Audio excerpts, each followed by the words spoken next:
Well done guys, एक बार फिर से स्वागत है आपका हमारे इंडियन इंग्लिश ग्रामर के इस चैनल पर। और जैसा कि आज आप देख पा रहे हैं कि आज जितनी भी डिटेल मैं लेकर आया हूँ वो सारा प्रॉपर तरीके से आज इस वीडियो में आप जानेंगे। तो सबसे पहले मैं आपको बताना चाहूँगा कि जो वर्ब हैं यहाँ पे जैसे गो है, वेंट है, गॉन है, गोइंग, गोज है और साथ में ईट, एट, ईटेन, ईटिंग, ईट्स है। ये सारे वर्ब का मीनिंग क्या होता है सबसे पहले ये क्लियर कराएंगे।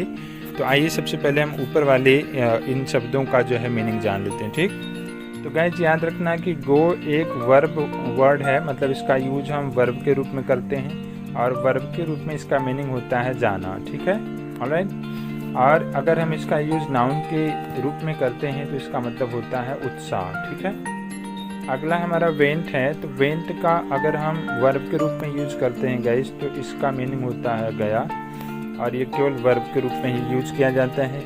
और गॉन जो है उस गॉन का यूज भी हम वर्ब के रूप में करते हैं और इसका मीनिंग होता है दिवंगत। राइट ना, दिवंगत का मतलब मृत्यु। ओके।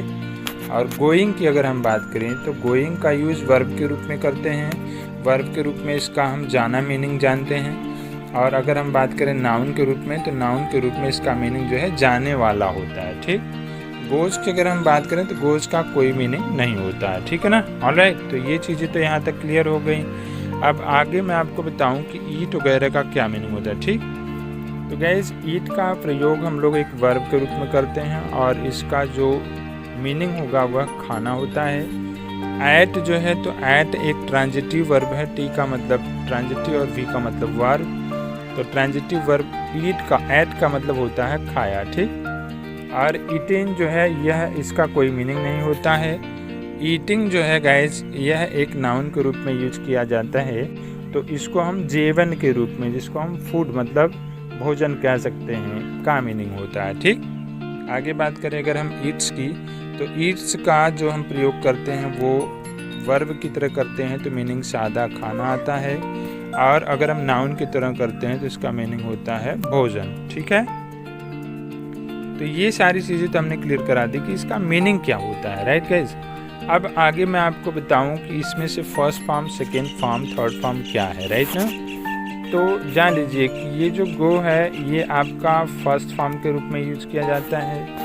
वेंट जो है ये आपका सेकेंड फॉर्म के रूप में, एंड गॉन जो है ये आपका थर्ड फॉर्म के रूप में, गोइंग जो है आपका फोर्थ फॉर्म के रूप में, और गोज जो है ये आपका फिफ्थ फॉर्म के रूप में प्रयोग किया जाता है। ऑलराइट, अब ये अगर चीज़ें आपको क्लियर हो गई तो सिंपली सेम ऐसे ही गो के नीचे ईट है तो ये भी फर्स्ट फॉर्म है, ये सेकेंड फॉर्म है, ये थर्ड फॉर्म है, ये फोर्थ फॉर्म है, ये फिफ्थ फॉर्म है। ठीक है ना, क्लियर। अब इतनी चीज़ें आपको क्लियर हो गई।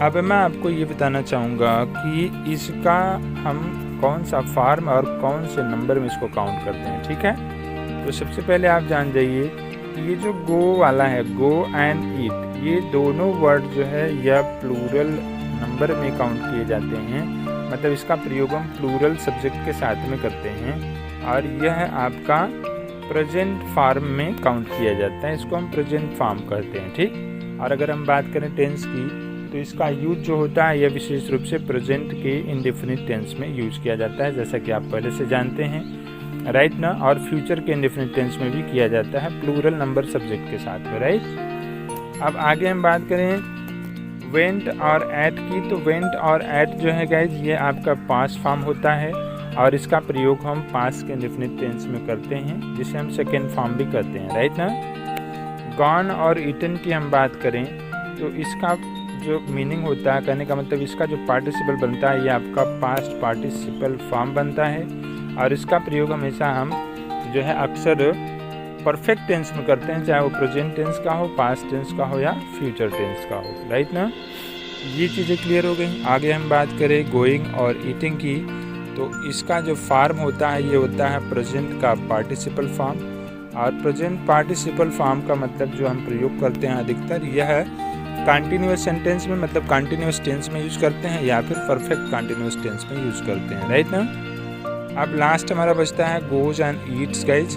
तो गोज और ईट्स जो होता है ये आपका सिंगुलर नंबर सब्जेक्ट के साथ में प्रयोग किया जाता है और जो कि प्रेजेंट फॉर्म में यूज किए जाते हैं। राइट ना, ऑलराइट, और इसका भी यूज जो टेंस की हम बात करें तो सिंपली प्रेजेंट के इंडेफिनिट टेंस में प्रयोग किया जाता है अफर्मेटिव सेंटेंस में, राइट ना।